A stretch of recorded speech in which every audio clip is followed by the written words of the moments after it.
Nos ama, cuánto nos ama, cuánto nos ama.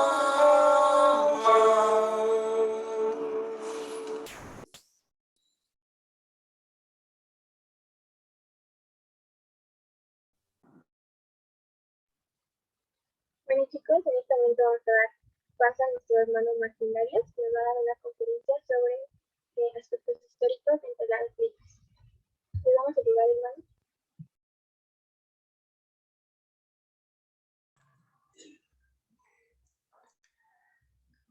Gracias, buenas tardes. ¿Me escuchan bien?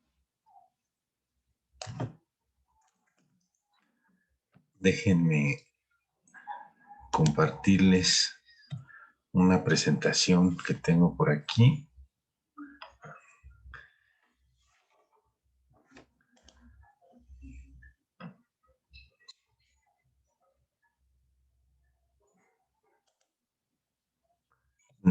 ¿Me podrían dar permiso de compartirles la pantalla?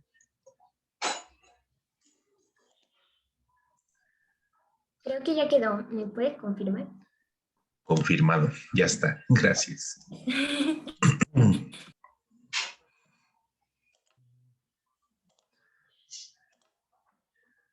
Muy bien. Creo que ahí estamos viendo todo, ¿cierto?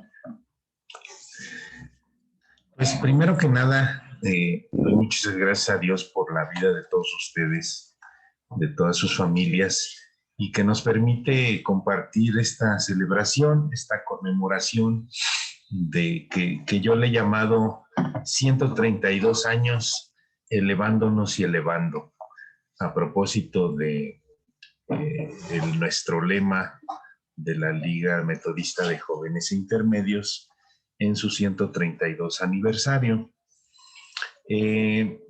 Quiero platicarles que pues estos 132 años han estado llenos de muchas cosas que vale la pena recapitular. Cada vez que recorro este tipo de material, pues me encuentro con muchas cosas, pero sobre todo con muchas historias de vida. Y yo doy gracias a Dios por la historia de vida de cada uno de los aquí presentes, porque yo creo que el Señor tiene un plan para nosotros. Y comentarles lo que fue el inicio de la liga, de lo que se llamó la Liga Edward. Tiene inicios muy interesantes. La Liga de Jóvenes nace en los Estados Unidos en una reunión o en una asamblea que se organiza por los jóvenes de la Iglesia Metodista Episcopal allá en los Estados Unidos, justamente en una asamblea que duró, así como hoy, curiosamente, viernes 14 y sábado 15 de mayo, pero de 1889, y tuvo como objetivo el organizarse, porque ya las iglesias metodistas en los Estados Unidos venían trabajando con grupos de jóvenes, particularmente con una orden. Uno de ellos era muy interesante, lo que se llamaba el Club Oxford o Liga Oxford. No hay mucho, hay datos en los dos sentidos, en donde se juntaban los jóvenes para tratar de emular la vida piadosa y disciplinada que llevaba Juan Wesley justamente como estudiante de la Universidad de Oxford allá en el siglo XVIII, y por eso le pusieron a su organización la Liga Oxford. Y ellos tenían como, eh, hagan de cuenta, así como los soldados en el ejército, que por cada acto sobresaliente de guerra, a los soldados típicamente les dan una medalla o una cruz de hierro, dependiendo del ejército en donde estén. Y entonces los muchachos del Club Oxford, por cada acto sobresaliente de servicio, les daban una medallita o un pin que era la cruz de hierro de los Caballeros de Malta. Los Caballeros de Malta fue una orden religiosa que surgió allá en la época de las cruzadas, por allá por el siglo XII o XIII, de nuestra era, en donde estos hombres, aparte de que eran soldados, se significaban por el servicio al prójimo. Y entonces, en recuerdo a aquellos hombres en la Liga Oxford, lo hacían así. En esa reunión del 14 y 15 de mayo se reunieron 27 delegados de los 5 grupos o tipos de organización que había en la Iglesia Metodista Episcopal de los Estados Unidos. Recordarles que en Estados Unidos en esa época había por lo menos 2 iglesias metodistas, pero había más iglesias wesleyanas, de origen wesleyano, por lo menos se registran 4. La Iglesia Metodista Episcopal, que tenía trabajo en el norte de los Estados Unidos, la Iglesia Metodista Episcopal del sur, que tenía mucho trabajo sobre todo en los estados de Atlanta, Georgia y Florida, o sea, los del sur de Estados Unidos. La Alianza Evangélica, que era una iglesia mucho más ortodoxa en sus doctrinas, y una iglesia que se llamaba la Iglesia de los Hermanos Evangélicos, que era una iglesia wesleyana de origen alemán que funcionaba en Pensilvania. Entonces, se unen estos grupos y deciden fundar una sola organización. Tomaron algunos elementos, sobre todo de la Liga Oxford, y voy a comentar 2 nada más. Uno, el lema, que lo seguimos heredando. El lema era Look Up, Lift Up, que literalmente significa mira alto, elévate. Los misioneros norteamericanos que trajeron eso a México lo tradujeron como elevaos y elevad, pero el sentido es el mismo. Es pon la mira en lo más alto y elévate para lograr ser mejor cada día. Básicamente había el objetivo de desarrollar la vida devocional de los jóvenes adultos, capacitar para los ministerios en la iglesia. Esos eran los 2 grandes objetivos de la Liga Edward. Ahora, ¿por qué se llamó la Liga Edward? Hay una anécdota que muy curiosa, que a la hora de que definieron el nombre de la nueva organización, en la Liga Oxford tenían un himnario de cantos de alabanzas que era el himnario Edward, y en algún momento alguien se refirió, en lugar de la Liga Oxford y el himnario Edward, dijeron que se refirieron al uso del himnario Oxford de la Liga Edward, y les gustó el nombre, y entonces a partir de ahí se llamó la Liga Edward. Los colores distintivos que se utilizaron, a cada miembro de la Liga Edward se le daba un distintivo, que era una especie de gafete como el que ven ustedes ahí en la pantalla, con una cintita blanca de fondo, con un pequeño listón rojo. La del significado, bueno, pues el rojo era la santidad, el blanco significaba la santidad, y el rojo la sangre de Cristo como Salvador de la humanidad. Se tomó la cruz de Malta de la Liga Oxford y el lema de la Liga Cristiana de Jóvenes, el Lift Up, Look Up, Lift Up, elevaos y elevad.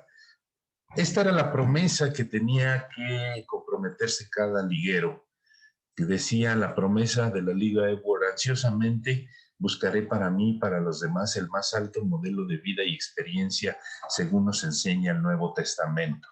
Me abstendré de todas aquellas distracciones mundanales prohibidas en la disciplina de la Iglesia Metodista Episcopal, y con la frecuencia que me sea dable asistiré a las reuniones religiosas de la rama y de la Iglesia y tomaré parte activa en ellas. Entonces, al principio parecía como un asunto muy local de la conferencia anual donde estaban ellos, la conferencia central de Cleveland, pero tuvo gran éxito alrededor, y entonces en los primeros años empezó a difundir esto.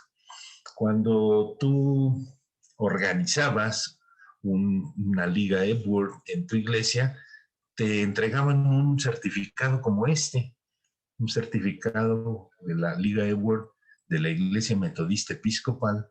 De hecho, este documento que ven ustedes ahí, hay algunas de nuestras ligas todavía en nuestras conferencias. Lo he visto en la iglesia de Gante, en la iglesia de Pachuca. que tienen este documento certificando por la Iglesia Metodista Episcopal la creación de una Liga Edward. Los propósitos eran la promoción de la piedad inteligente y vital entre los jóvenes de la Iglesia y la construcción de comunidades, las misiones y el crecimiento espiritual. Entonces vean que los objetivos eran de muy alto nivel. La Liga Edward dividía su trabajo en departamentos, 6 departamentos: el departamento de vida espiritual, trabajo social, el de trabajo literario, el departamento de correspondencia, el departamento de misericordia y ayuda y el departamento de finanzas. Las actividades que normalmente se hacían en la Liga Edward eran los Fresh Air Works, que eran campamentos diurnos para niños de la ciudad, eventos literarios, conferencias y reuniones de becas. Era una actividad que proveía a los jóvenes y jóvenes adultos, porque además la Liga Edward era para jóvenes entre 18 y 35 años de edad. Entonces era para personas que estaban justamente ya saliendo de la adolescencia. Posteriormente se fundaron las Ligas Edward Junior, que era para los menores de 18 años, y influenciaron la vida de muchos jóvenes de aquella época. Tan es así, me llamó mucho la atención esta lápida que encontré por ahí en internet de una persona, Lillian Date, que fue, bueno, ahí está un recuerdo de su esposo, que murió en 1892 a los 28 años, y está el emblema de las Ligas Edward y el lema de elevaos y elevad ahí en su lápida, porque ella era parte de su vida. Hay que recordar que en esa época la liga se convirtió, o la idea era fortalecer la vida cristiana de los jóvenes, pero también darles una alternativa social desde un punto de vista ético cristiano. Piensen que es una época donde no existían los medios de comunicación, no existía la radio, por supuesto, no existía la televisión. El único contacto que tenían los jóvenes con el mundo exterior ajeno a su familia eran o el periódico, siempre y cuando supieran leer y escribir, y los amigos. Una de las cosas que encuentro constantemente, que era una de las luchas y propósitos de la Liga Edward, era alejar a la juventud de los vicios. Siempre ha sido uno de los objetivos de actividades que los alejen del camino del Señor, pero sobre todo que los hagan perniciosos y malos elementos para la sociedad. Muchos de los documentos de la Liga de aquellas épocas lo encontramos. Este era lo que le llamaban el círculo del edwardiano, porque además así se hacían llamar los edwardianos. Se dividía en los 6 departamentos que vimos anteriormente: el de finanzas, el de trabajo espiritual, el de misericordia y ayuda, el de trabajo literario y el de trabajo social y el de correspondencia. Tal fue el éxito en 1889 y en los siguientes años que la Iglesia Metodista Episcopal del Sur, otras de las iglesias metodistas que existían en Estados Unidos, autoriza la creación de las Ligas Edward. La Conferencia General de las Iglesias Metodistas Episcopales en 1892 la adoptó oficialmente, convirtiéndola en un departamento de la iglesia con recursos y una oficina central en la ciudad de Chicago. Debo decirles que la iglesia, siempre ha habido una pugna, hasta la fecha existe, entre la Iglesia Metodista Episcopal del norte y la del sur en los Estados Unidos. Ellos se separan o se dividen a partir de temas políticos, pero particularmente del tema de la esclavitud. Unos son esclavistas y los otros son abolicionistas. Entonces, los del sur, a la hora de crear sus ligas Edward, dicen, ese lema de elevaos y elevad está muy centrado en la persona. Nosotros somos cristianos, nosotros no pensamos en el hombre. Ahora escucho que dicen, no somos humanistas. Y entonces los de la Liga Eword, de la Iglesia Metodista Episcopal del Sur, utilizan el emblema que ven ustedes ahí con el lema Todo por Cristo.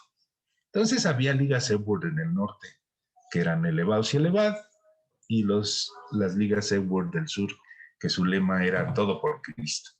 La Iglesia Metodista Episcopal del Sur la constituye como su Organización para la Juventud en 1894, y vean que en un periodo muy pequeñito, en 1899, ya existían 19.500 ligas, no solamente en los Estados Unidos, sino en todo el mundo en donde tenía trabajo misionero estas iglesias.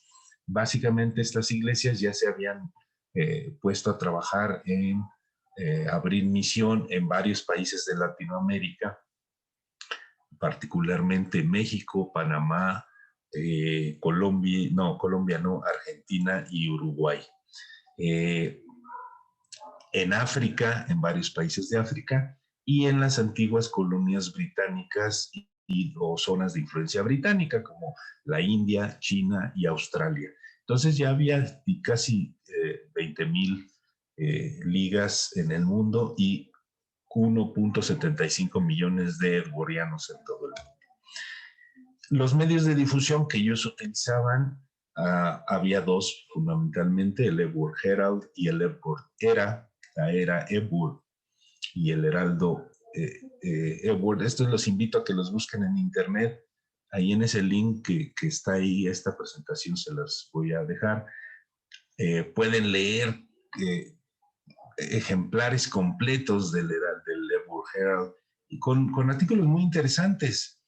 Y no solo de cuestiones, diríamos, espirituales, sino justamente lo que les platicaba hace unos minutos, de cuestiones éticas, de cómo debería de ser la participación de los jóvenes en la sociedad. Organizaban eventos culturales. Aquí está un ejemplo de un programa de ópera presentado por los ligueros de la Liga Eword en enero 26 de 1891, y ahí están todos los que participan, todos son ligueros, con cada una de las piezas y las partes del evento, del programa. Organizaban muchos talleres literarios, como era uno de los departamentos más importantes, el de trabajo literario. La idea era que los ligueros tenían que ser personas cultas, personas instruidas, personas inteligentes y personas sobre todo sensibles a lo que estaba pasando en el mundo. En México, pues quienes fueron los que comenzaron con esta promoción. Antes de 1890, bueno, primero que nada, como ustedes seguramente tienen referencia, el metodismo llega a México por ahí de los años 1872, 1873, pero las primeras congregaciones institucionalmente pues se van a organizar a partir de 1873. Hay un grupo de misioneros, más bien de metodistas de origen inglés, que ya tienen congregaciones desde años antes en Pachuca y en Mineral del Monte. Pero las escuelas metodistas como tales llegaron a México hasta los años 1873 y posteriores. Y en cada una de las escuelas se fundaban grupos que se llamaban Emulación Cristiana, inspiradas en las sociedades de esfuerzo cristiano. ¿Estos qué eran? Junto con había tres tipos de organización que se fundaban alrededor de las escuelas. Las sociedades mutuales o círculos obreros, en donde se organizaban los trabajadores que eran estudiantes. Muchos de los estudiantes de nuestras escuelas metodistas trabajaban y estudiaban, y entonces se organizaban como trabajadores para apoyarse mutuamente en cuestiones de préstamos, en términos económicos, ¿eh? O sea, eso iba más allá de la cuestión espiritual. Por otro lado, había los que se llamaban las sociedades de temperancia, que eran grupos para quitar los vicios de la juventud, particularmente el alcoholismo. México era un problema, todavía sigue teniendo ese gran problema de los altos niveles de alcoholismo, pero era uno de los gravísimos problemas que observaron los misioneros de entonces. Y por último, las sociedades de esfuerzo cristiano, que eran grupos más o menos en el mismo sentido que las sociedades de temperancia, pero eran sobre todo orientados a mujeres, porque pues había mujeres que requerían mucho apoyo, sobre todo por los altos índices de violencia intrafamiliar y del abuso que existía a partir de los vicios o del alcoholismo en las familias. Para eso eran las sociedades de esfuerzo cristiano, eran una especie de reuniones de autoayuda, lo que se llama. Esas eran las emulación cristiana. En 1893, dos maestras y misioneras en la Escuela Hijas de Juárez de la Ciudad de México fundan la primera Liga Ewald. Ellas fueron estas maestras, la señorita Harriet Ayers y la maestra señorita Mary Hastings. En algún momento Mary Hastings también trabajó en la escuela de Pachuca, pero fundan la primera liga o rama, le llamaban, de la Liga Ewald, y le llaman al doctor Guillermo Butler. Ese mismo año de 1893, en abril, publican en el periódico de la iglesia, El Abogado Cristiano, la constitución y las reglas para la fundación de una Liga Ewald. Entonces, ahí están las primeras ligas que hubo en nuestro país. El 15 de mayo se funda la Liga de Pachuca con 27 miembros. El 27 de mayo en Tetela, Puebla. El 28 de junio se constituye ya formalmente la de Gante con 17 miembros. El 4 de agosto la de Orizaba con 25, y en octubre las ramas de Mineral del Monte, Miraflores y Ayapango. Esas fueron las primeras ligas de jóvenes que hubo en nuestro país en 1893. Ya para 1899, estas eran las ligas que existían en nuestro país. Vean que existían las ligas de adultos, así les decían, desde jóvenes entre 18 y 35 años. En Apizaco, en Guanajuato, en México había 2, en Orizaba, en Pachuca, en Puebla 2, en Mineral del Monte, en San Agustín y en Zacualtipán. Ahí está el número de miembros que tenían, o sea, eran casi más de 400 adultos. Y luego había 15 ligas de niños, o sea, menores de 18 años. En Chicoloapan, en Guanajuato había 2 ligas. Y es muy interesante. Generalmente donde había una escuela metodista, había 2 ligas. Los de los miembros de la escuela que estaban en la escuela entre semana, y la de los miembros de la iglesia que estaban los domingos en la iglesia. Entonces en Guanajuato este era el caso. Con 166 ligueros existía la liga en Huatusco, en la Ciudad de México había otras 2. En Mineral del Monte había 70 miembros. O sea, si observan, por ejemplo, en Mineral del Monte había 2 ligas, una con 70 miembros, la de los niños, y la de 50 miembros, que era la de los adultos. No está de más comentar, casi siempre los alumnos de la escuela tenían la obligación de ser miembros de la Liga Ewald. Era parte de sus actividades extracurriculares. Bien, por ejemplo, me llama mucho la atención la Liga de Pozos, en Mineral de Pozos, Guanajuato, que es un lugar donde ya no existe ni la iglesia metodista ni la población. Es una ciudad que prácticamente es un pueblo fantasma. En Puebla, en Querétaro, en San Agustín, en Tetela, en Tezontepec y en Xochapulco. Casi 900 niños menores de 18 años, o sea que había como 1,500 ligueros en 1899, hace escasamente 122 años. Estos eran los propósitos de la Liga: cultivar la confraternidad cristiana en nuestra juventud, para dar oportunidad de que expresen su experiencia cristiana en la oración, en testimonio, en exhortación y en el evangelismo personal. Para ser empleados en obras de caridad y en servicios sociales, para suministrarles lo que necesitan normalmente en cuanto a reacciones y vida social bajo la salvaguardia de la religión, mediante la ayuda de cursos de lectura y estudio, y el resumen de todo esto era 3 palabras: consagración, preparación y servicio. Si tienen oportunidad, les recomiendo que lean o que consigan este libro, lo venden en Amazon, que se llama La Liga Eword y su lugar en el metodismo, que nos dice el autor que la Liga fue hija de la providencia.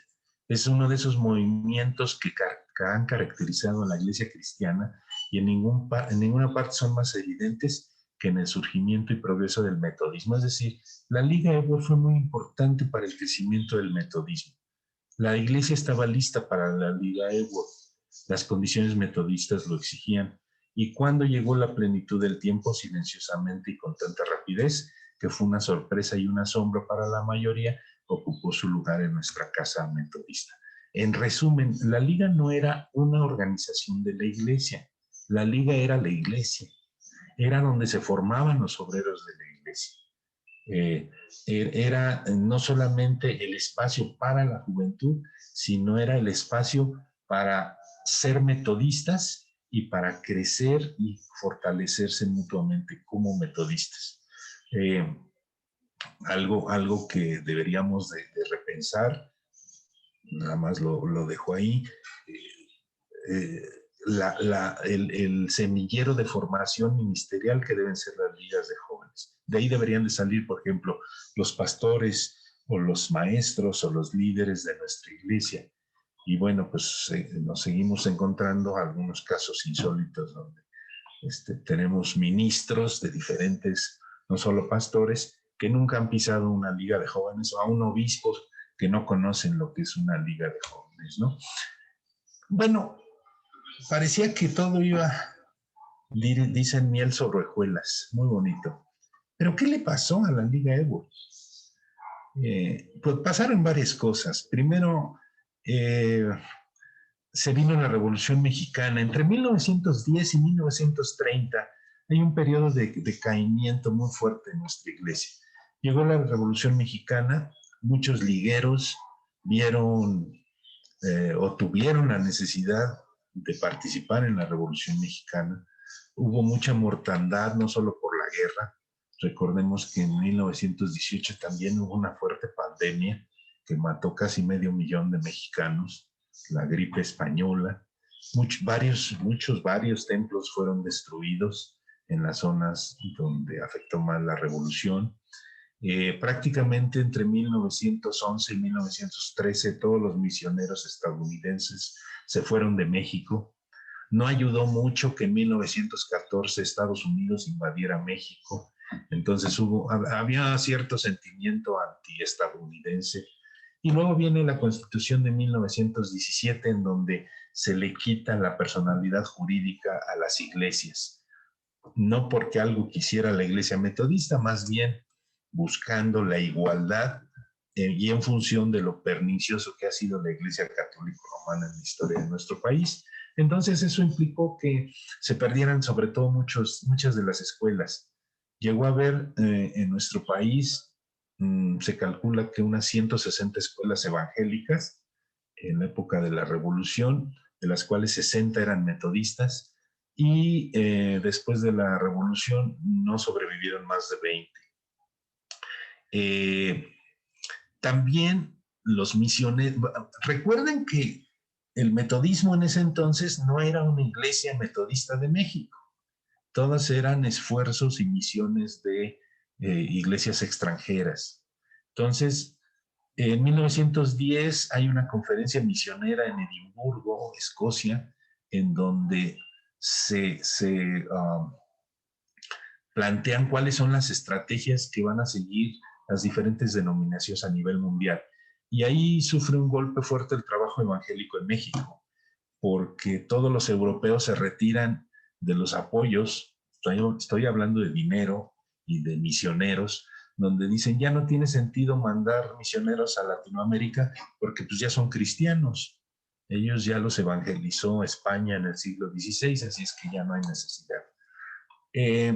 Eso implica que las iglesias metodistas junto con todas esas listas de iglesias que ven ustedes ahí abajo, que son las que tenían trabajo en 1914 en México, se reorganizaran y firmaran o acordaran lo que se llamó el Plan de Cincinnati, que tardó 5 años en implementarse, y se dividieron el país, y entonces hubo iglesias metodistas, por ponerles algunos ejemplos, las de Oaxaca y las de Veracruz, que ya después de ese año ya no fueron metodistas, fueron presbiterianas, también las de Jalisco, nuestra iglesia en Guadalajara desapareció, nuestra iglesia en San Luis Potosí también, recibimos iglesias de la iglesia congregacional en Chihuahua y así, o sea, se reorganizó todo el trabajo.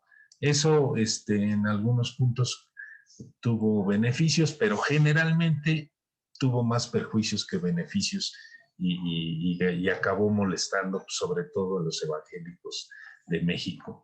Tan es así que la iglesia metodista, las dos iglesias metodistas que trabajaban en México, crearon una comisión que se llamó la Conferencia Central para la América Latina, que se reunió en 1924 y entre otras cosas decidieron que la Liga EBUR no tenía sentido en México, primero porque se llamaba EBUR y eso no le decía mucho a los mexicanos.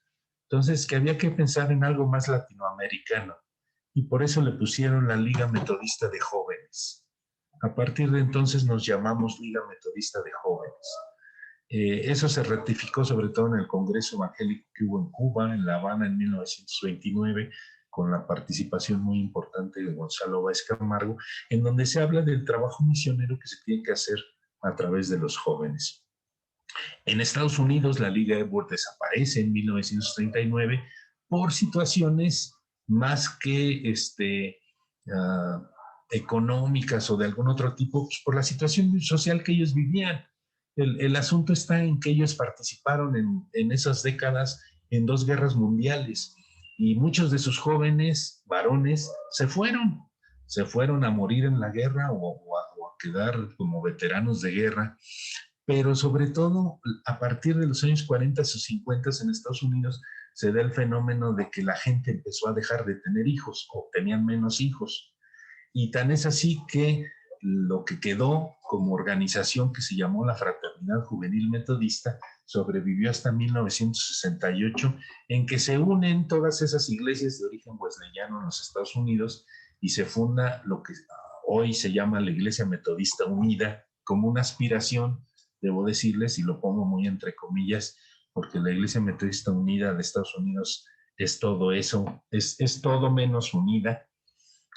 Tan es así que ahorita se están separando en 4 iglesias, bueno, en varias iglesias diferentes por otros temas, pero en 1994 termina sus labores la Fraternidad Juvenil Metodista Unida. Entonces es muy importante el trabajo juvenil en nuestro país, en México, que va a ser muy, al menos está muy visto que es una parte estratégica de nuestra iglesia. Cuando se crea la Iglesia Metodista de México en 1930, el pastor Sixto Ávila, que es el segundo obispo, él fue miembro de la Liga EBUR y trabajó muy fuertemente en la Liga EBUR. Él impulsó la organización de congresos nacionales. Estos congresos nacionales eran todos unos eventos, se hacían cada 2 años, duraban una semana. En esa semana legislaban, aprendían, tomaban cursos y hacían competencias deportivas. Hagan de cuenta que era congreso, encuentro de ministerios y juegos nacionales, todo junto. Esos eran los congresos nacionales. En un país, también vuelvo a reiterar, que no era Estados Unidos, no tenían los niveles de alfabetización. Muchos de nuestros ligueros no sabían leer ni escribir, por ejemplo, ¿sí? Muchos de nuestros ligueros de esa época era la única posibilidad que tenían de salir de su pueblo. En 1936, que se hace el primer Congreso Nacional, México era un país que no tenía carreteras. La primera carretera fue la México-Cuernavaca, que se hizo en 1929. Entonces, ¿cómo se movía la gente? Pues en tren.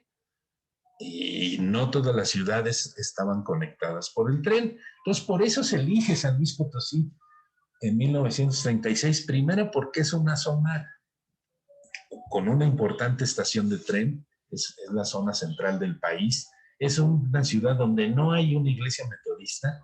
Hubo una iglesia metodista que después pasó a ser de los discípulos de Cristo en 1919, pero algo muy interesante, y eso es una anécdota que quiero compartirles. Varios de los líderes de la iglesia, de la Liga Metodista de ese entonces, eran originarios de esa iglesia, especialmente dos hermanas, las hermanas Delgado Villarreal. Una de ellas, Ana, se va a convertir en esposa del maestro de Querétaro, Agustín Romero López, que fue muchos años director de la Escuela Metodista de Querétaro.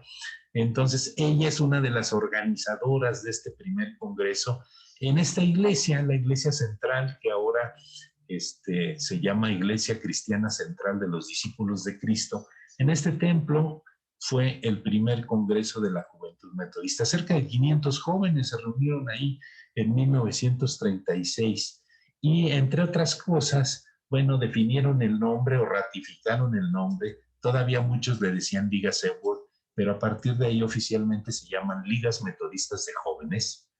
Lo de intermedios, eso se va a agregar en 1986 en el Congreso Nacional en Portales, en 1986. Y dentro de los relatos, crónicas de la época, hubo cierta fricción, porque acuérdense que unos tenían lema elevaos y elevad y otros todo por Cristo. Las iglesias metodistas episcopales, que eran generalmente las del centro de nuestro país, y tenían como lema elevaos y elevad, y las del norte del país tenían como lema todo por Cristo. Y entonces, después de muchas horas de discusión, ya saben cómo son esas discusiones juveniles, dijeron, a alguien se le ocurrió, bueno, no nos estemos peleando, ¿por qué no unimos? Y nuestro lema a partir de aquí será elevaos y elevad todo por Cristo. Y así quedó. Prácticamente se adoptó el mismo voto de liguero que tenemos el día de hoy, palabras más o menos. Se cambió la frase esa de Nuevo Testamento por el ejemplo de Cristo, o la palabra de Cristo, la palabra de Dios, perdón. Y a partir de ahí los congresos nacionales se convirtieron en literalmente el evento, la fiesta de los jóvenes metodistas de nuestro país. Hubo, como había dos conferencias anuales, en cada una de las conferencias se nombraba un vicepresidente, no había un presidente nacional, pero a partir de ahí el Congreso Nacional sirvió para elegir un gabinete nacional. Tuvimos ahí varios presidentes de las iglesias de Gante, de Monterrey, de Anáhuac, de Monterrey, de Puebla, de Chihuahua, de Monterrey. Y nuestros primeros 10 congresos, pues vean que casi ininterrumpidamente se realizaron cada 2 años. Por ahí faltó el de 1946, que se tuvo que suspender por efectos de la guerra. O sea, había crisis económica en todo el mundo, entonces estaba la Segunda Guerra Mundial, o acababa de terminar la Segunda Guerra Mundial, y no fue posible realizarlo. Hubo congresos en Durango, en Puebla, en Chihuahua, en Pachuca, y luego en 1958 en Torreón, en 1960 en Puebla, en 62 en Monterrey, en 64 en México, en 66 en Chihuahua, en 68 en Pachuca, que fue justamente en la época del conflicto estudiantil de la Ciudad de México. Y entonces, durante las fechas del Congreso, que fue en verano, en julio, pues hubo algunos ligueros que se fueron a la Ciudad de México a participar como parte del Congreso Metodista, a participar en las movilizaciones estudiantiles del 68. Y finalmente, bueno, en el 70 se toma una decisión muy interesante, que es la de empezar a crear a nivel conferencial, porque había 2 conferencias, la del centro y la del norte, un gabinete en cada uno de ellos con un presidente conferencial. Es a partir de ese año que ya no hay un presidente nacional electo en el Congreso Nacional. En 72 se hace el Congreso en Monterrey, en 74 en la Ciudad de México y en 76 en Ciudad Juárez. Les platico muy rápido, se incorporaron más actividades al programa nacional y entonces ya era complicado estar haciendo congresos cada 2 años. A partir de ahí se decide que el último bianual será el del 78 y a partir de ahí cada 4 años serán los congresos nacionales que se han realizado ininterrumpidamente en Torreón, en la Ciudad de México, les decía en Portales, en el 90 en Chihuahua, el 94 en Querétaro, el 98 en San Juan, en Acosac, Puebla, el 2002 en Ensenada, Baja California, en 2006 en Chihuahua, en 2010 en Puebla, en 2014 en Monterrey, Nuevo León. Por ahí me faltó creo que el de 2018, que fue en Mexicali, y si Dios lo permite, el 2022, pues el Congreso, tengo entendido, será en Querétaro.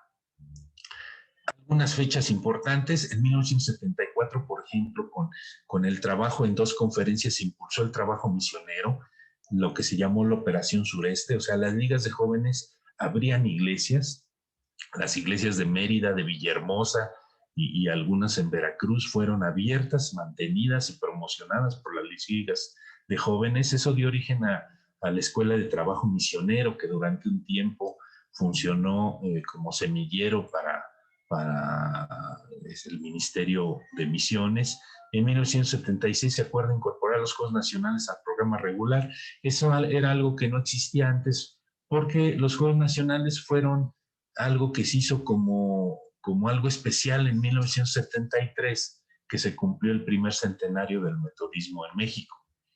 Y entonces se organizaron unos juegos en la Ciudad de México, se invitó a las ligas de todo el país y tal fue el éxito que los ligueros de aquella época decidieron seguir haciendo esto. En principio se querían hacer cada 2 años, se hicieron en el 75 y en el 77, pero después ya vieron que era muy complicado estar empatando fechas y que todos los años hubiera una actividad nacional. Entonces fue cuando se decidió que fueran cada 4 años.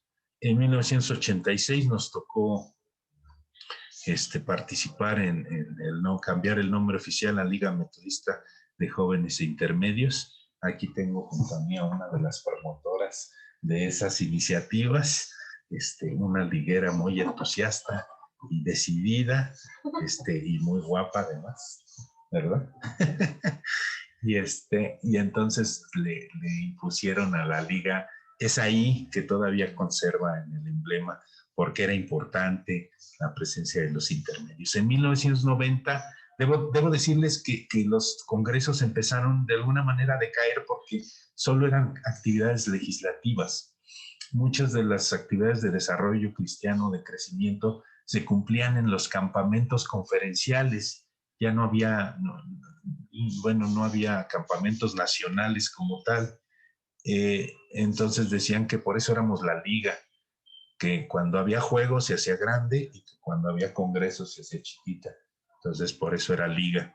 Y entonces se planteó la idea de hacer un evento en donde se recuperara toda esta parte formativa y de desarrollo de ministerios. En 1990 se aprueba la creación de los encuentros de ministerios que van a empezar en 1992.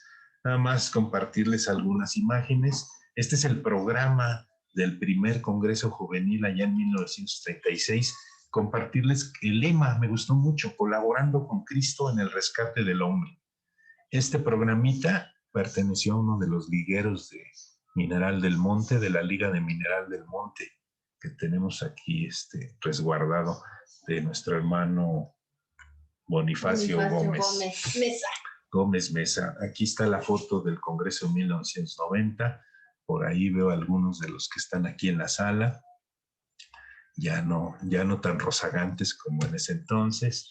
En el Congreso Nacional de 1994, aquí están algunas impresiones. En 1998, este es el Congreso Nacional en San Juan Acosac, y el último Congreso de 2018 también veo a algunos de ustedes por aquí.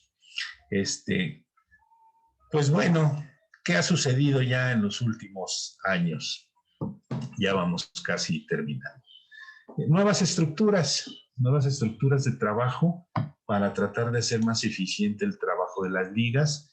Ya vimos que en 1969 se crean las dos áreas conferenciales del norte y el centro, cada uno elige a sus gabinetes conferenciales, se nombra un presidente conferencial de intermedios, hasta entonces no había presidentes de intermedios. A nivel nacional se nombraba un vicepresidente de intermedios. Es cuando se reduce la edad a 28 años. Antes todavía se aceptaban hasta 30 ligueros de 35 años. En 1987, por cuestiones de estructura de nuestra iglesia, esto no fue iniciativa de las ligas, de hecho debo decirles que las ligas no queríamos. Nos toca dividirnos en 3 conferencias en lo que era el área conferencial del centro. Y en 1991, ahí es donde se crean la Conferencia México, Sureste y Septentrional, y en 1991 se crean las conferencias Noroeste, Norcentral y Oriental. Entonces ya había 6 gabinetes conferenciales, 6 presidentes, no había un presidente nacional. Aquí están, en nuestro caso, pues la Convención Conferencial del Centro tuvo 10 periodos de sesiones de 1969 a 1987. Ahí están los presidentes conferenciales, pues para la historia. Y la fuerza que en algún momento tuvieron los congresos nacionales de la Liga se empieza a trasladar a las convenciones conferenciales. Entonces, ahí es donde se trabaja fuertemente en lo que es contenido doctrinal, contenido programático y en eventos que pues tocan la vida de muchos.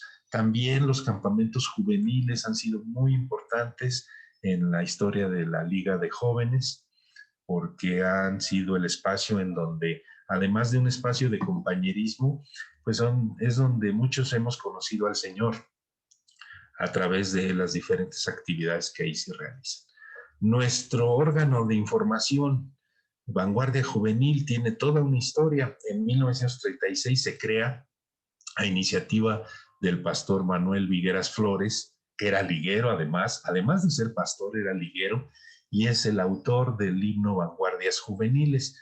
El periódico se llamaba, y hasta donde tengo entendido, se sigue llamando Vanguardia Juvenil. Y ha habido pues muchas ediciones. Siempre el reto de Vanguardia Juvenil era la distribución.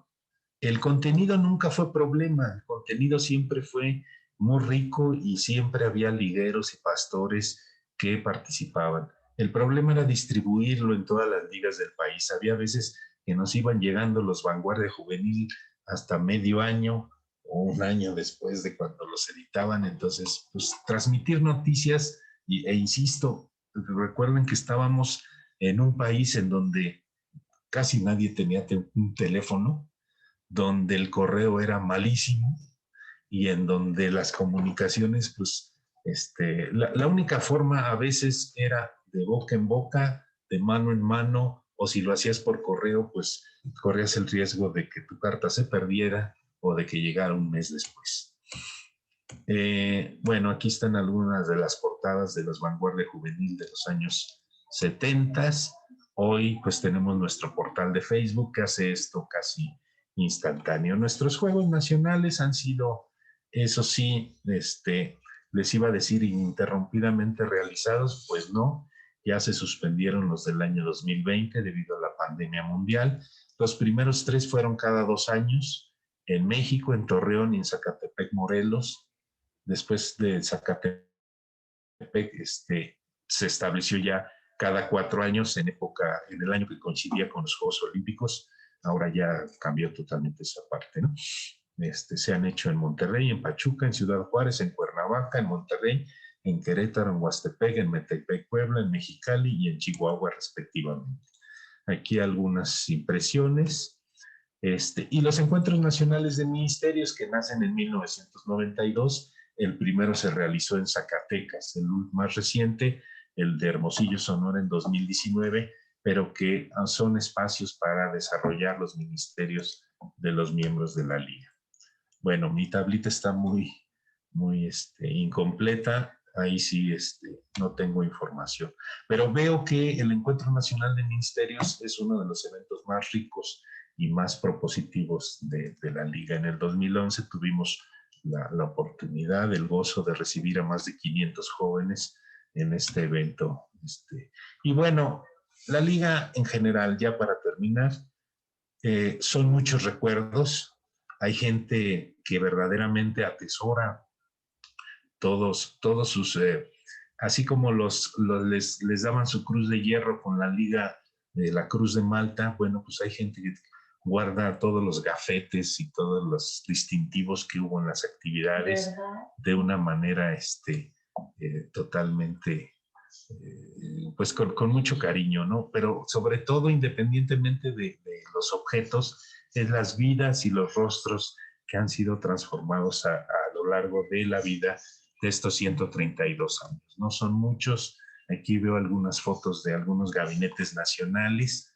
Debo decirles, aquí abajo a la derecha, este es 1993, están los 6 presidentes conferenciales que eran los miembros del gabinete nacional.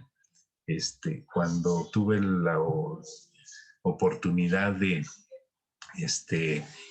trabajar en la Junta del Gabinete Nacional, éramos 4 presidentes conferenciales, 3 en el centro y 1 en el norte. Nunca estuvimos juntos los 4, entonces desde ahí era complicado. La foto de aquí a la izquierda abajo es el Gabinete Conferencial del Norte, y de arriba es el Gabinete Nacional en 1984. En general les diría yo que estos 132 años han estado llenos de vida, de espíritu de Dios para amar y para reformar. ¿Y por qué es importante conocer todo esto? ¿Por qué es importante conocer la historia? Porque nos permite ver cuál era la visión de aquellos que nos precedieron, nos da identidad y nos da orgullo, y nos permite reformular nuestra propia visión. Quiero terminar con un mensaje, unas sugerencias que les escribe el secretario general de las Ligas Equal en 1899, el pastor H.A. Bassett, a las Ligas Equal de México. Las sugerencias son estas. 1. Comiencen a la hora fijada sus reuniones. Sean breves y terminen a la hora señalada. 2. Hagan trabajar a todos los miembros. Denle a cada quien algo que hacer y así aumentará su interés. 3. Fomenten el desarrollo literario. Preparen un programa mensual de lectura para que gasten todo el tiempo en ejercicios literarios. La lectura de la historia reenriquecerá la vida de nuestros jóvenes.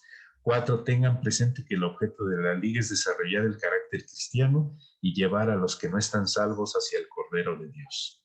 Un plan espléndido es el que los jóvenes trabajen a favor de los jóvenes. El siglo XX ya está a la puerta cargado de responsabilidades. En la lucha contra el pecado, la Liga debe tomar su parte. Dios y la humanidad así lo esperan. Jóvenes y señoritas, permaneced fieles a Dios y a vuestro deber. Y cuando el Clarín anuncie la completa conquista de México para Cristo, la Liga Epworth habrá tenido su parte en el glorioso triunfo. Palabras finales de John Wesley en una carta que le escribió a uno de sus pastores. Deseo tener una liga ofensiva y defensiva con cada soldado de Cristo. No solo tenemos una fe, una esperanza, un Señor, sino que estamos directamente comprometidos en una guerra. Estamos llevando la guerra al propio diablo. Venid pues los que le aman en ayuda del Señor contra los poderosos. Ahora soy casi un emérito sexagenario, un viejo soldado que ha cumplido su misión y tiene derecho a un descanso. Sin embargo, confío en luchar un poco más. Felicidades, ligueros, elevaos y elevad todo por Cristo. Gracias. Amén.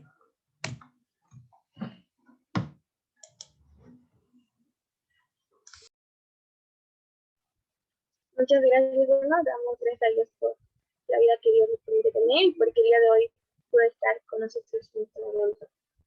Bueno, vamos a tener otro canto de alabanza. Les pido a David que me pueda apoyar.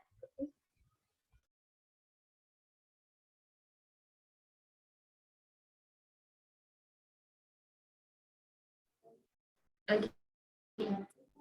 Dime un momento.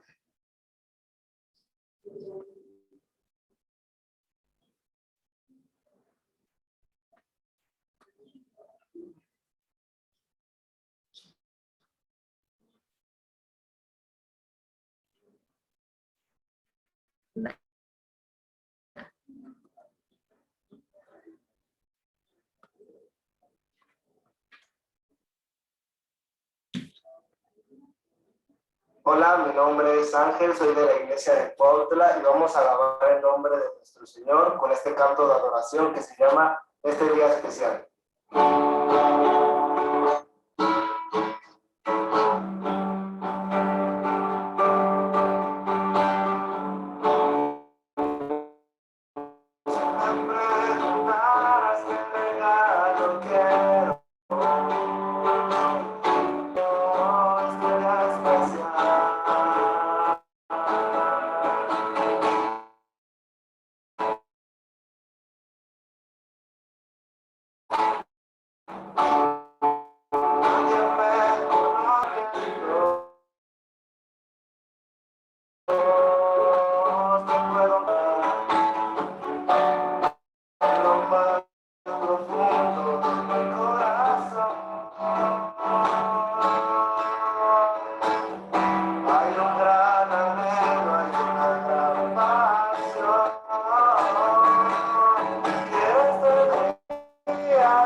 Muchas gracias. Bueno, en este momento le damos la palabra al pastor Iván Jiménez, que nos trae un taller. Hola, ¿cómo están? Me da mucho gusto saludarles. Gracias por la invitación a estar en los 132 años de las ligas y después de este recorrido que nos hizo el hermano Martín, pues como que se siente, no sé si el peso de la historia o está muy padre ser parte, ¿no? Así de una historia que tiene mucho tiempo y muchas generaciones, en las que, por ejemplo, al menos mis abuelos fueron parte de la liga y ahorita ellos ya tienen 90 años, así que ya también tiene un cachito que ellos conocen. Mis papás se conocieron en la liga y empezaron a ser novios gracias a unas piñatas que hicieron allá en Gante. Así que, chavos, pues hay esperanza, ¿no? Básicamente, hay esperanza para aquellos que oran por eso. Bueno, Julieta y yo también nos conocimos gracias a las ligas, así que hay buenas posibilidades, ¿no? De que de las ligas no solo salgan los conferenciales y nacionales, sino pues también otras historias que se pueden ir desprendiendo. Y bueno, también está muy padre que la CAS nos haya aceptado a los de la CAM a unirnos un poquito en su actividad de hoy. Por ahí dicen que los de la CAS y la CAM tienen muy buenas relaciones, ¿no? En algunas áreas, pero también qué padre que vamos a poder estar estos 2 días juntos, ¿no? Para poder celebrar 132 años de historia. Hoy con este tema, ¿no? Y esta idea acerca del liderazgo. Porque como lo decía el hermano Martín, si algo han salido de las ligas son líderes, hombres y mujeres, hombres y mujeres que han impactado no solamente la iglesia, sino también han impactado el mundo en muchos aspectos. Así que si tienen ahí su Biblia, esperemos, levántense un minuto, tráiganla, alcáncenla si lo tienen ahí en su escritorio, búsquenla si la tienen escondida por alguna causa pandémica. Y vamos a abrirla en Lucas capítulo 5, versículos del 1 al 11. Y mientras leemos el romántico chat, ¿no? de Zoom, también busquemos el pasaje en la escritura. Y por supuesto, si alguien tiene declaraciones, pues la pueden hacer mientras está esta pequeña charla, ¿no? Entonces, estaremos al pendiente. Lucas 5, del 1 al 11, por favor. Es un pasaje que ustedes conocen, yo estoy muy seguro que lo vieron desde el franelógrafo para que a ellos que les tocó en la escuelita dominical y lo han podido seguir leyendo, pero yo creo que podemos sacar 2 o 3 cosas que pueden ser interesantes para reflexionar. Así que vamos a leerlo. Lo voy a leer, pero síganlo por favor ahí con su vista y no vayan a cerrar su Biblia después, sino que manténganla abierta. Dice, aconteció que estando Jesús junto al lago de Genesaret, el gentío se agolpaba sobre él para oír la palabra de Dios, y vio 2 barcas que estaban cerca de la orilla del lago, y los pescadores, habiendo descendido de ellas, lavaban sus redes. Y entrando en una de aquellas barcas, la cual era de Simón, le rogó que la apartase de tierra un poco, y sentándose enseñaba desde la barca a la multitud. Cuando terminó de hablar, dijo a Simón, boga mar adentro y echad vuestras redes para pescar. Respondiendo Simón le dijo, Maestro, toda la noche hemos estado trabajando y nada hemos pescado, mas en tu palabra echaré la red. Y habiéndole hecho, encerraron gran cantidad de peces y su red se rompía. Entonces hicieron señas a los compañeros que estaban en la otra barca para que viniesen a ayudarles y vinieron, y llenaron ambas barcas de tal manera que se hundían. Viendo esto, Simón Pedro cayó de rodillas ante Jesús, diciendo, apártate de mí, Señor, porque soy hombre pecador. Porque por la pesca que habían hecho, el temor se había apoderado de él y de todos los que estaban con él. Y asimismo de Jacobo y Juan, hijos de Zebedeo, que eran compañeros de Simón. Pero Jesús dijo a Simón, no temas, desde ahora serás pescador de hombres. Y cuando trajeron a tierra las barcas, dejándolo todo, le siguieron. Amén. Es un pasaje muy padre, ¿no? No sé si alguno de ustedes sepa pescar. Alguna vez en una iglesia me trataron de enseñar y fue un desastre. Por eso estoy estudiando en seminario, ¿no? Y no me dediqué a esas cosas, porque es bien complicado, ¿no? Eso de atrapar un pez no es exactamente la cosa más sencilla de este mundo. Hay que pasar mucho tiempo, uno tiene que saber. En mi caso se me cayó la caña de pescar y creo que no la encontró el pobre hermano, así que le debo desde entonces una caña. Es muy complicado. Por supuesto, Pedro y todos los demás lo hacían diferente, pero me gustó este pasaje para poder hablar un poquito de lo que, del tema del liderazgo, porque me decían, bueno, en la carta que me hicieron llegar, decían, vamos a hablar de liderazgo de los muchachos en medio de una iglesia adultocéntrica, no sé por qué digan eso, es un misterio de misterios, y sobre todo, ¿cómo puede construirse un liderazgo que va hacia futuro? Porque 132 años de historia de las ligas son muchos años, son muchas generaciones. Pero realmente es para quienes creemos en Dios, sabemos que los próximos 132 años de las ligas van a ser mejores que los que ya pasaron. Eso es una seguridad. Esa es una seguridad. En Dios, el tiempo que viene siempre va a ser siempre va a ser un tiempo mejor que el tiempo que ha transcurrido, en el que vamos a ver nuevas señales, nuevos milagros, nuevos eventos de parte de Dios, incluso en tiempos tan complejos como los que vivimos. Este pudo ser un año difícil junto con el que pasó. Los 132 años pudieron ser complejos también y llenos de bendición, pero para los que creemos en Dios, para los que tenemos esperanza en el Señor, los años que vienen, sea en nuestra vida personal o en la vida de las iglesias, van a ser años de mayor bendición que los que se han vivido. ¿Estamos de acuerdo? Bueno, yo espero que sí, así va a ser. Así va a ser. El futuro siempre está abierto delante del Señor. Y al menos cuando yo estaba en edad de las ligas, siempre participé en los grupos de intermedios y de jóvenes, y también había algunas cosas que, por supuesto, que me encantaban, por eso seguimos por acá, y había otras cosas en las que no tanto estaba tan de acuerdo. Una de las cosas que yo no estaba tan de acuerdo era en 3 puntos que siempre me decían que se necesitaban para poder ser líderes.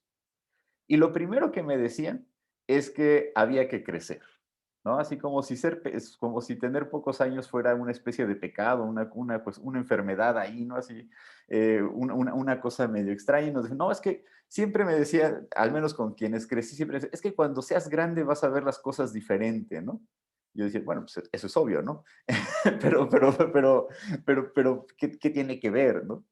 Entonces, no sé si ustedes hayan escuchado esa frase o se hayan sentido así, que dicen, vamos a pedir la opinión de los jóvenes y ya, ¿no? Y decimos, bueno, vamos a acordar otra cosa.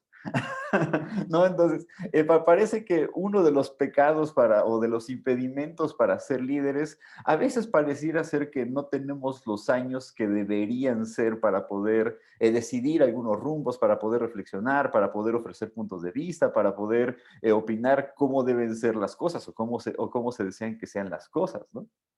Sin embargo, para quienes piensan eso, no se preocupen. Crecer llega solo. Y ahora que tengo 35, y ahorita que el hermano Martín decía que antes las ligas eran hasta los 35, dije, bueno, pues así debería seguir siendo, ¿no? Me convenía. Pero ahora que tengo 35 años, evidentemente algunas cosas se ven diferente, ¿no? No mejor, no peor, simplemente diferente. Entonces, a veces un obstáculo es que o nos dicen que necesitamos crecer o nosotros mismos sentimos que estamos chicos para hacer cosas, ¿no? Que también puede pasar. Otra cosa que no me gustaba es que siempre nos preguntaban que si teníamos el llamado para ser líderes. Yo decía, ¿cómo es eso, no? Es así como un llamado dentro del llamado, ¿cómo es esa cuestión? Pero siempre decía, no, es que un líder tiene que tener el llamado para ser líder, ¿no? Entonces yo veía gente que le gustaba estar al frente, que le gustaba hablar, supongo que a mí también me gustaba, ¿no? Por eso decidí ser pastor y, y poder luego dar las pláticas y de vez en cuando, etcétera. Y es padre, ¿no? Pero yo decía, pero ¿cómo está eso de ser llamado a ser líder? Ahora, últimamente lo he visto diferente. Y, por ejemplo, ahora entiendo, ¿no? Y por ahí conocí a una persona, o leí de una persona que tenía llamado a ser influencer cristiano, ¿no? No sé cómo es exactamente eso, ¿no? Pero está padre, ¿no? Así, eso de, no, yo fui llamado a ser influencer cristiano, ¿no? Y esa persona se presenta así, oye, ¿a qué te dedicas? No, pues soy influencer cristiano, ¿no? No sé, está curioso, ¿no? Está curioso. Pero a veces uno piensa que para ser líder necesitas 2 requisitos. La primera, ser conocido por todos, ¿no? Así que te tengan todos agregados en el Face, que todos te pongan like, que todos le den me encanta, que todos le pongan compartir a lo que pones, ser un rockstar ahí de Instagram, saberse las abreviaturas de los chavos, que GPI, no sé qué otras cosas, porque me tengo que me actualizar, pero desde ayer circula por ahí varias cosas en Facebook de cuáles son las nuevas abreviaturas, etcétera. Uno piensa que para ser líder tiene que ser así súper conocido, pero además hay personas que piensan que para ser líder uno tiene que ser súper popular también. O sea, caerle bien a todos. ¿Sí? Conozco líderes, jóvenes, adultos y viejos, que les pesa muchísimo que la gente, que la gente no los acepte, ¿no? Al 100%, ¿no? que les pesa, ay, pero qué piensan qué van a pensar de mí, qué piensan, qué van a opinar de esto que estoy diciendo, que estoy haciendo. Entonces ese parece ser como un segundo obstáculo en la cuestión del liderazgo. No solamente el sentir o que nos hagan sentir que somos chicos para hacer las cosas. La otra es, sino que también nos digan que a lo mejor no tenemos el llamado, entre comillas, para ser líder, o que no somos tan conocidos como quisiéramos, o que no somos para nada los popular que quisiéramos, porque en nuestro Facebook, cuando tenemos 15 likes, es ya un día de abundante cosecha, ¿no? Así, en la que todo ha salido perfecto. Pero hay un tercer obstáculo que a veces pienso que también es como un obstáculo para ser líder. Y ahorita vamos al texto bíblico, así que no lo pierdan ahí en su Biblia. Lo siguiente es que hay gente que piensa que para ser líder hay que saberlo todo y además poderlo todo, ¿no? Como si fuera una especie de general militar que todo lo puede, ¿no?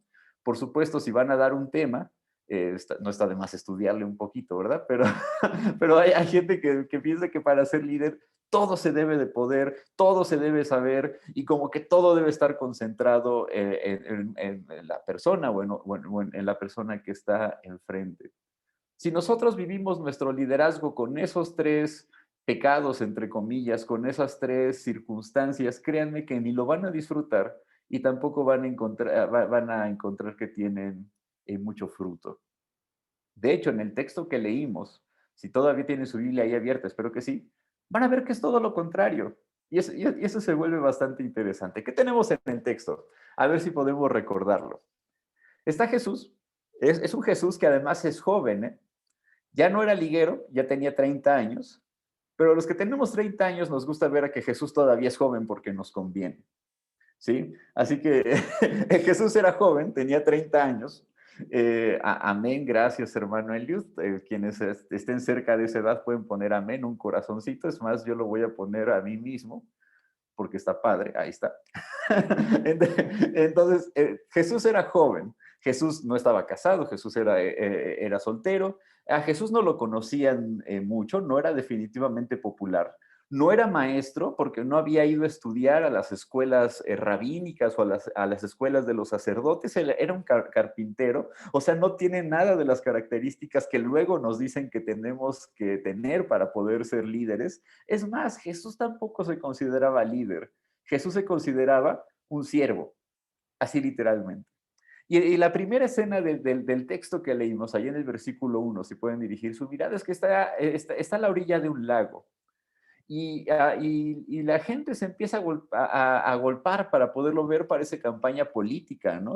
No sé si a quiénes de ustedes los molestan ahorita las campañas a media clase que suena el anuncio de cualquier partido, ¿no? Y ahí lo tenemos en el fondo, aquí en la casa ya nos pasó varias veces que pasan los candidatos cuando Julieta, mi esposa, está dando clase, ¿no? Con la música y los anuncios, es una cosa terrible, ¿no? Pavorosa, pero Jesús parece que está en campaña política y la gente se está agolpando para escucharlo. Sabe que es peligroso estar así a las orillas del lago y le dice a un hombre que está por ahí sentado, que sabemos que es Simón, que acaba de trabajar, porque acuérdense que los pescadores pescan en la noche. Entonces, esto ya es de día, Simón está cansado, Simón está harto, Simón está así como cuando ustedes y yo o sus papás llegan de trabajar, que pues evidentemente no quieren saber mucho del trabajo, y Jesús le dice, oye, préstame la barca, porque quiero convertirla en mi púlpito, ¿no? Quiero predicar desde ahí. Simón no conoce a Jesús.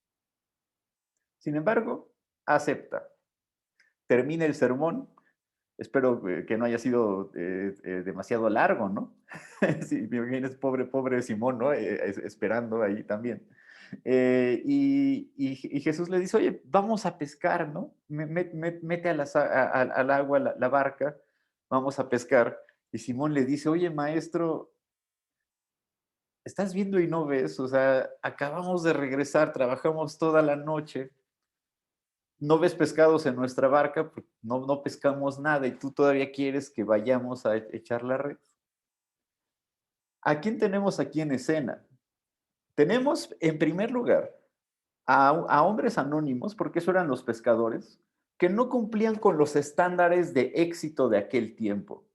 ¿Cuáles eran los estándares de éxito de aquel tiempo? El estándar de éxito primero era venir de una buena familia, ¿no? Así de un buen apellido. tener una buena herencia. Algo así como en las iglesias platicamos, no, es que mi familia es cuarta generación de metodistas, ¿no? Dices, no, pues administrador inmediato, ¿no? O presidente de la liga inmediata, ¿no? ¿Por qué? Porque casi fundó la iglesia. Entonces, el primer estándar era venir de una buena familia. ¿Cuál era el segundo estándar para una persona de éxito en aquella época? El haber estudiado. Y haber estudiado, no crean que es una licenciatura o una maestría. Haber estudiado era simplemente leer y escribir. Ese era el reto. ¿Cuál es el tercer estándar de éxito de una persona, perdón, el tercer estándar de una persona de éxito en aquella época? Tener casa propia, tener su terrenito, tener su casa y tener, si se podía, algún negocio. No sé cuántos de ustedes tengan esa bendición, pero los que rentamos, sabemos que es bien pesado pagar la renta, ¿no? Cada mes. No es exactamente como el sueño cuando entré a la universidad de decir, cuando salga de la universidad quiero rentar toda la vida, ¿no? No es exactamente el sueño, ni antes ni ahora, ¿no? Entonces, ese era el tercer estándar de éxito para una persona de aquel tiempo. Y el cuarto estándar era poder ser considerado una persona sabia con la cual discutir. ¿Se acuerdan de aquel famoso pasaje de Proverbios 31 de la mujer virtuosa, que dice que la mujer está haciendo toda la chamba mientras el esposo está discutiendo a las puertas de la ciudad, ¿no? Con las demás personas del pueblo? O sea, un nivel de éxito era que te consideraran para discutir los temas importantes de la fe y de la ciudad. Adivinen quiénes eran los pescadores. Los pescadores no cubrían ninguno de estos estándares. Era gente que no había podido estudiar. Era gente normalmente pobre, que lo único que tenía era su barca. Era gente que tenía que pagar muchísimos impuestos para poder vender su pescado. Y además, normalmente era gente que no venía de una familia muy reconocida, sino que era gente bastante anónima. O sea, cuando estamos aquí viendo a Pedro, a Andrés, a Juan y a Jacobo, no estamos viendo a la gente más atractiva de aquel tiempo, a la cual nosotros los nombraríamos como líder. Pero además hay una quinta cosa que no cumplen estas personas. Son pescadores, pero además son malos pescadores, ¿sí? O pudieron tener una mala racha, o de plano no sabían cómo pescar, ¿no? Sí se imaginan a un pescador que no tiene pescados porque no pudo pescar. Eso pone un poco en duda sus habilidades en la pesca, ¿sí? ¿A quién de ustedes los elegiría para poder ser administradores o presidentes de la liga? No son exactamente la primera opción. Estos pescadores no están en la primera línea como para decir, no, pues son los cuates más populares, vamos a votar por ellos para que, como influencer, ¿no? Judíos, ¿no? De aquel tiempo, no estaban en la primera línea para poder ser electos. No eran las personas más atractivas para que Jesús se fijara en ellos. No eran las personas que el pueblo judío los iba a escoger como líderes. Sin embargo, Jesús está en esa barca y eso es todo lo que importa. Yo no sé ustedes, pero si ustedes sienten que no saben dar un buen tema, que no son tan populares, que no son tan conocidos, que no tienen todos los conocimientos para poder ser líderes, si ustedes se sienten limitados, les tengo una gran noticia, porque entonces Jesús se va a acercar a sus barcas y el Señor los va a utilizar de muchas maneras. No porque Jesús simplemente busque esas características a fuerza, sino porque Jesús, nuestro Señor, el Señor en el que creemos, sabe buscar lo que es esencial más allá de lo que la gente nos atrevemos o queremos ver en las personas. Jesús no ve en Simón a un pescador pobre y letrado, etcétera, y dice, bueno, vamos a ayudarlo. No, para nada. Jesús ve en Simón desde ese momento a un hombre que es capaz de hacer todo con tal de cumplir con la misión del Señor. La habilidad de Pedro no era ser pescador, la habilidad de Pedro era poder levantar a toda una iglesia que dura hasta el día de hoy. ¿Estamos de acuerdo? La habilidad de Juan no era ser buen pescador porque no sabía pescar, no tenía peces en esa barca. La habilidad de Juan era poder incendiar el mundo con palabras que duran hasta el día de hoy, como aquel Juan 3:16 o como aquella carta en la que nos enseña que no se puede amar a Dios si no amas al hermano. Eso era lo especial de Pedro, de Juan y de los pescadores, algo que no veían la gente, pero que Jesús sí había visto. Y yo estoy seguro que si tú y yo estamos aquí conectados y que si el Señor te ha permitido la bendición de trabajar para la iglesia y no te sientes capaz, es que el Señor te ha visto capaz, te ha visto con todo lo necesario para poder emprender una historia que ni siquiera tú te imaginas. Ahí está la semilla del verdadero liderazgo. En gente que no se sabe que no sabe qué es líder. Es más, que tampoco ha pensado mucho en ello, pero que el Señor ha puesto sus ojos para poder crear una historia que ni siquiera imagina. Ahora bien, hay algo que sí hicieron bien estas personas. Y para mí esto es lo más importante de todo el texto. ¿Se fijaron que hicieron bien? Hay tres cosas que hicieron bien en el texto. La primera está en el versículo 5. La primera cosa bien que hizo Pedro no fue pescar, ya dijimos que no, que a lo mejor nomás eso no se le daba. Pero lo que sí hizo bien Pedro fue que cuando Jesús le dijo que metiera otra vez la barca a las aguas y echara las redes, él obedeció. Eso lo hizo bien Pedro. Eso fue algo que le salió bastante bien. La segunda cosa que hizo bien Pedro, que en realidad fue la primera, pero se me olvidó decírselas, es prestarle a Jesús la barca para predicar desde ahí, ¿no? Eso también está bien. Y ahora sí, la tercera cosa que hizo bien Pedro, y que además hizo bien Andrés, Jacobo y Juan, fue la cosa más complicada de todas. Imagínense, dice el texto que cuando echaron las redes, incluso las redes se rompían de tantos peces que cargaban. Bueno, se rompían o estaban cargadas de tal manera que le tuvieron que pedir ayuda a las barcas que estaban por ahí para poder sacar el pez. ¿Saben lo que eso significaba para esas familias? Significaba dinero, porque tenían que vender para mantener, pero además significaba que ahora sí iban a ser los pescadores buenos del puerto, ¿no?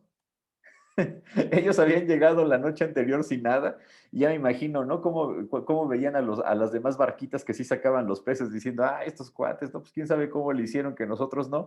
Y también ya me imagino lo que las otras barcas decían de ellos, ¿no?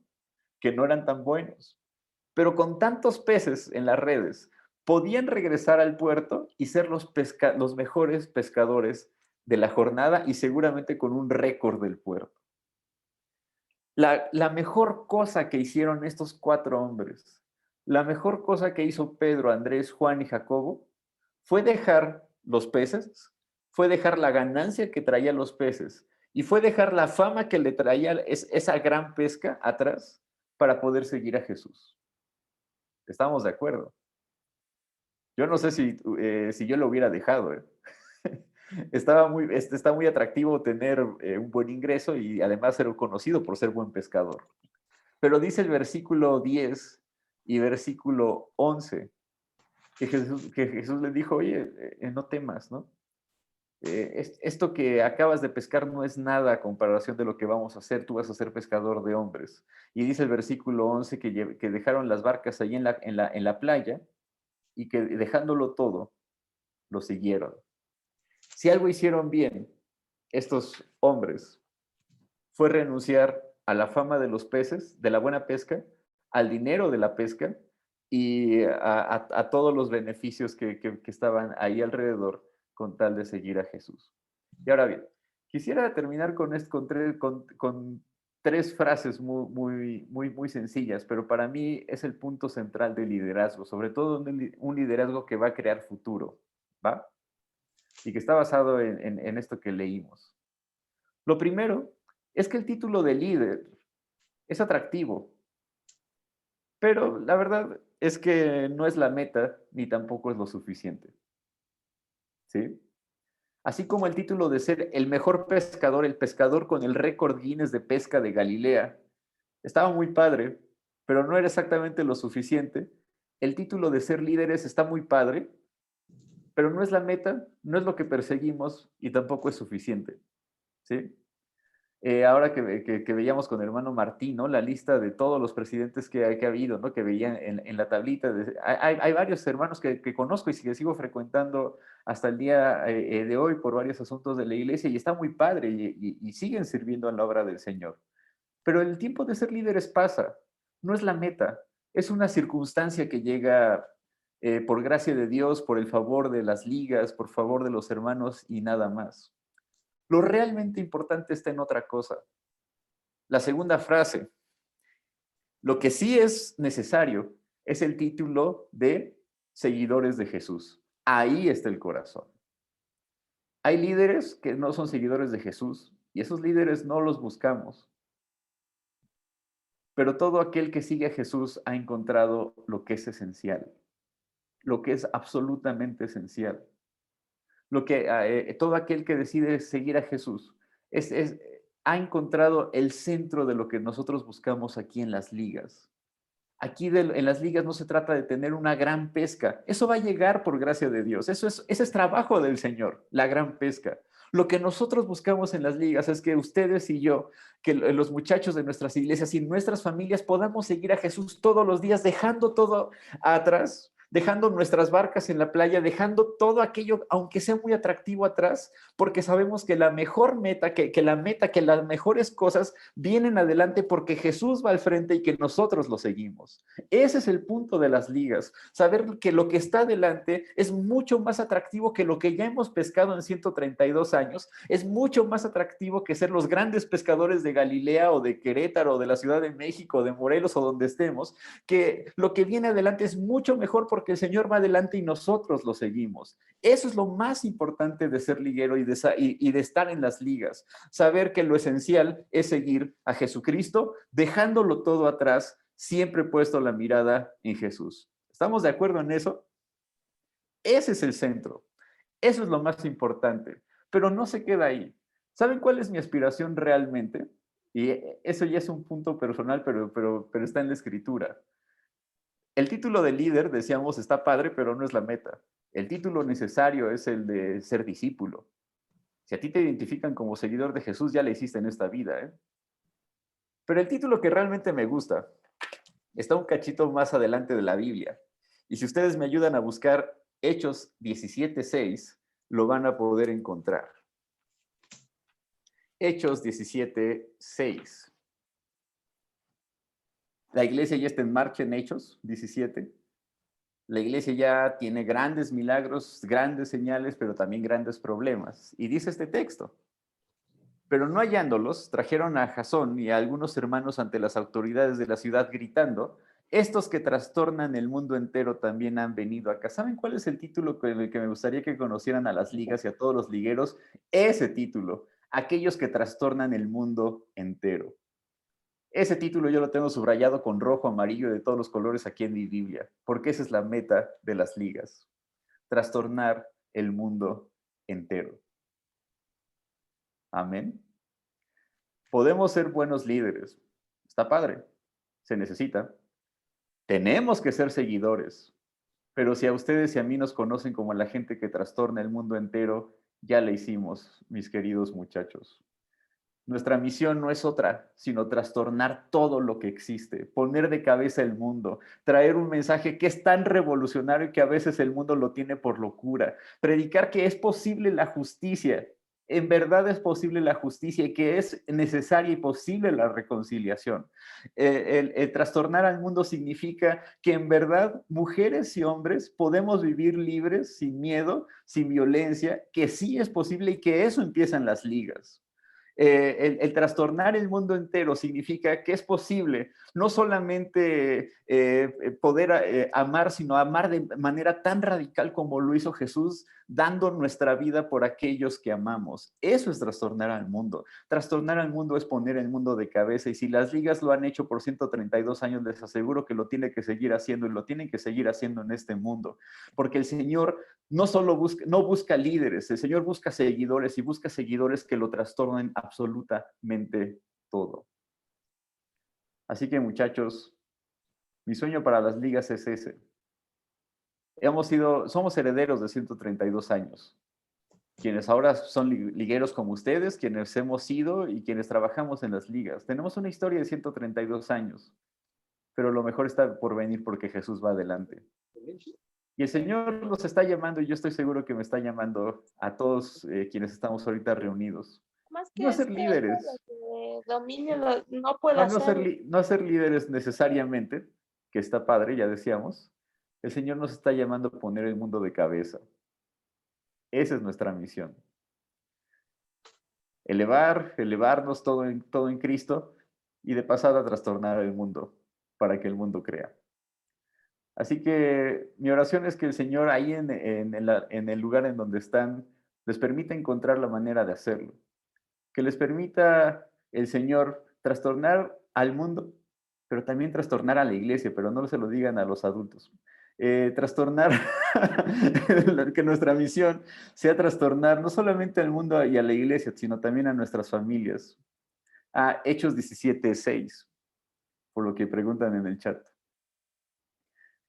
Y mi oración es que nosotros podamos dejar unas ligas para los intermedios que vienen, que cumplan con su vocación, que sigan a Jesucristo dejándolo todo y que podamos revolucionar el tiempo y el lugar en donde estamos. Amén. Pues que Dios les bendiga, chavos. Felicidades por los 132 años. Tenemos muchas cosas por hacer.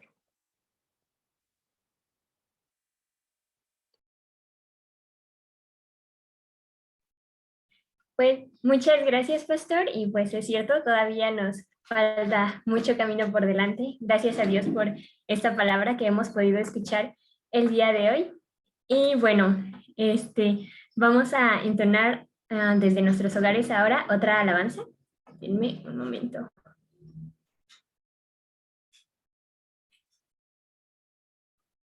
Y bueno, nada más recordar y agradecer también. Esta alabanza también es de los chicos de Poza Rica. Y bueno, vamos a entender.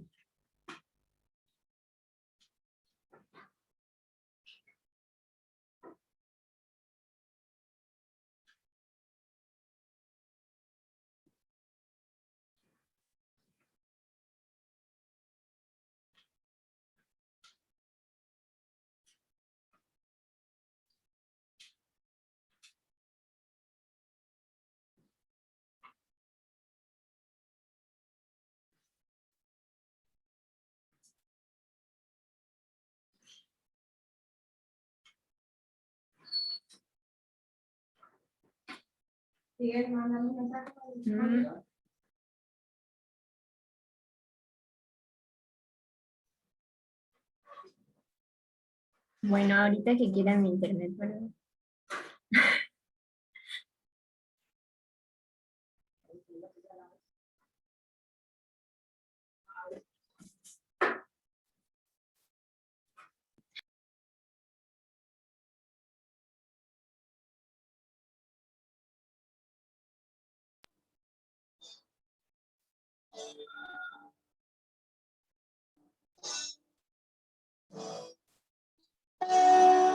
Me quiero acercar, a tu lado estar, quisiera saciar y la muerte mirar.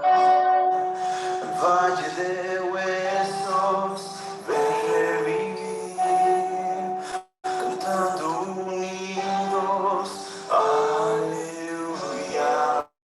Santo, santo, poderoso, gran yo soy, al que es digno, incomparable,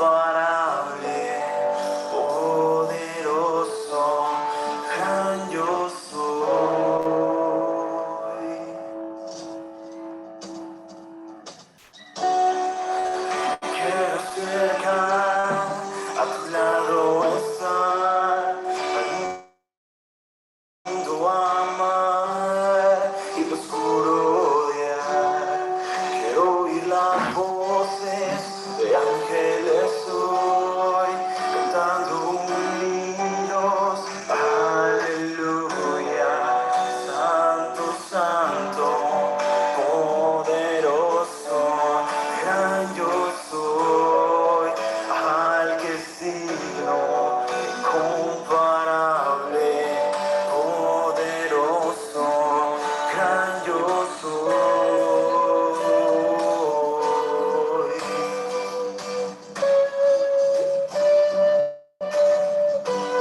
confiamos en Dios, en que así sea, que podamos también trastornar el mundo y hacerlo temblar con la palabra de nuestro Dios. Y bueno, chicos, eso es como, bueno, ya vamos a ir cerrando la actividad del día de hoy. Y queremos agradecerles mucho a cada uno de ustedes por haber asistido. Gracias también al pastor Iván Jiménez, que tuvimos ahora de invitado de la CAM, a nuestro hermano Martín Larios, que nos acompañaron con estas ponencias tan interesantes e importantes para nuestro trabajo como jóvenes, como ligas. Muchas gracias. Muchas gracias a los chicos que nos estuvieron acompañando de la CAM, pues a todos los de la casa, a los exligueros que también por ahí vemos. Muchas gracias a todos por estar aquí, nos da mucho gusto verlos. Y bueno, como comentábamos al inicio, esta actividad la estamos también como compartiendo con la CAM, así que los invitamos también a unirse el día de mañana a las 7. Le toca ahora a la CAM, la actividad de la CAM que está organizando, es como la continuación de lo que estuvimos viendo ahora, liderazgo que hace historia. Vamos a continuar un poco con este tema.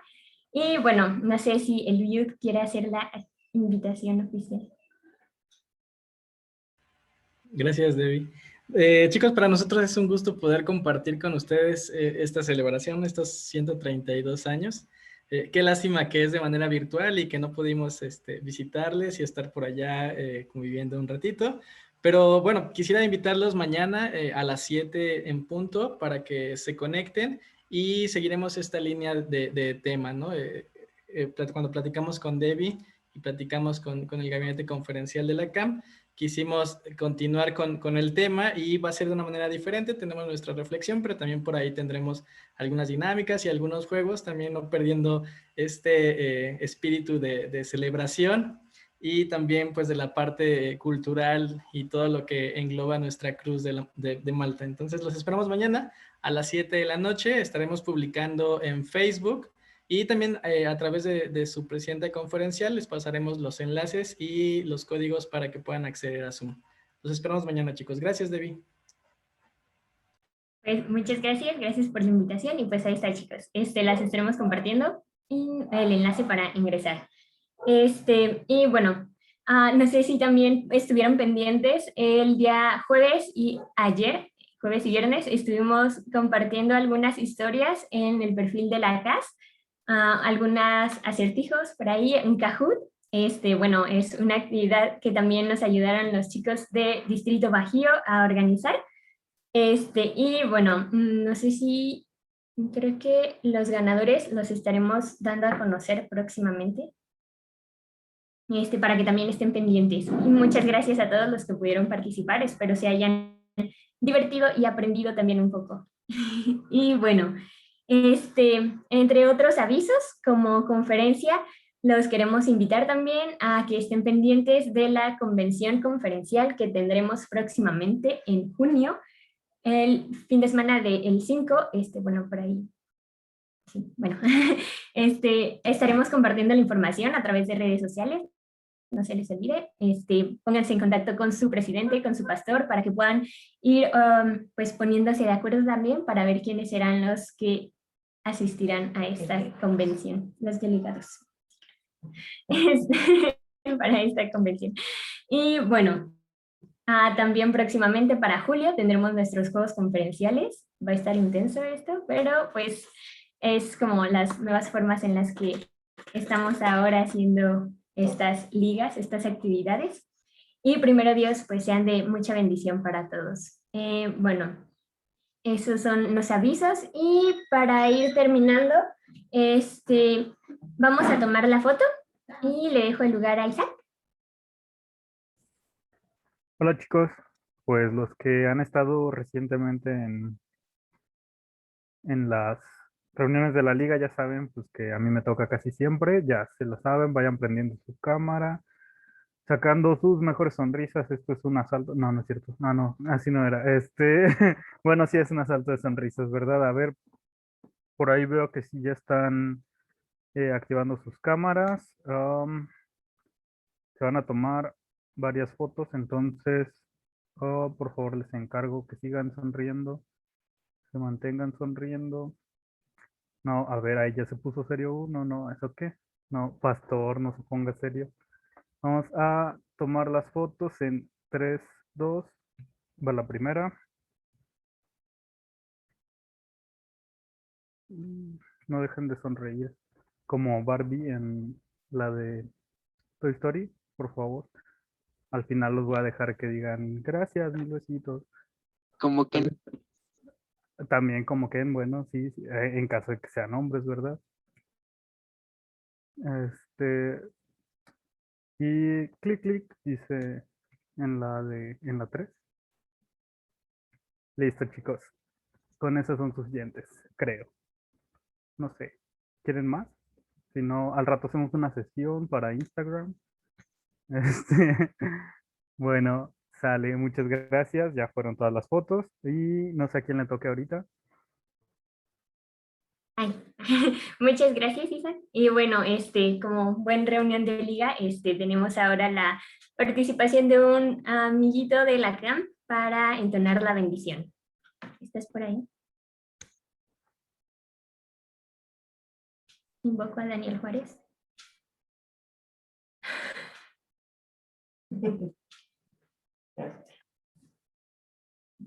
Ay, sí, se me ve, se me escucha bien. Es que hace rato me estaba trabando mucho. ¿Sí? ¿Está bien? Bueno, pues vamos a entonar la bendición.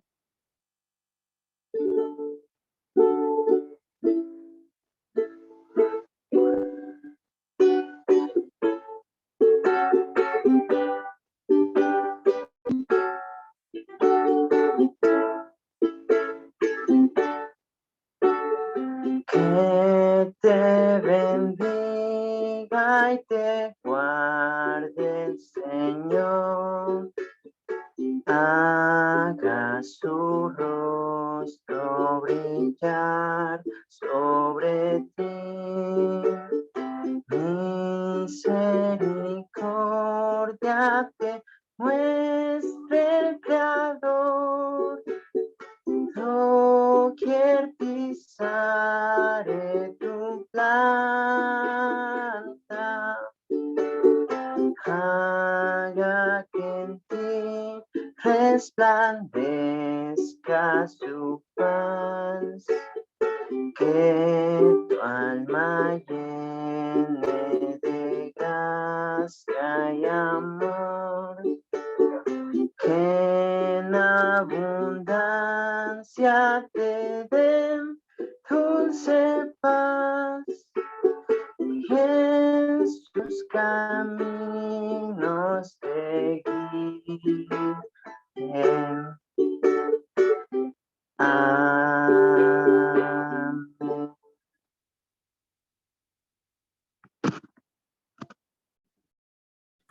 y bueno, ahora vamos a repetir nuestro voto.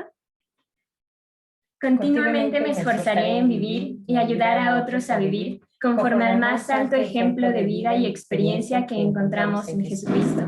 Me abstendré de todos aquellos actos mediante los cuales no glorifique al Señor y tomaré parte activa en los trabajos de la Liga y de la Iglesia. Elevados y elevad todo por Cristo.